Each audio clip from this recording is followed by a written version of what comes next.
Hi! In front of me is TCL Tab 10 and today I would like to show you how you can operate App Cloner on this device. First of all, just go into Settings. Now scroll down and click on Advanced Features. Then you need to select App Cloner over here and click on the switcher next to an app that you wish to clone, in my case Facebook.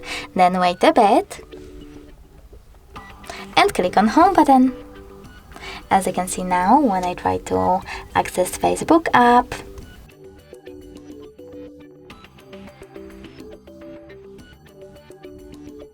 I can see that it was successfully cloned. Thanks so much for watching. If you enjoyed this video, don't forget to leave a like, comment and definitely subscribe. Bye!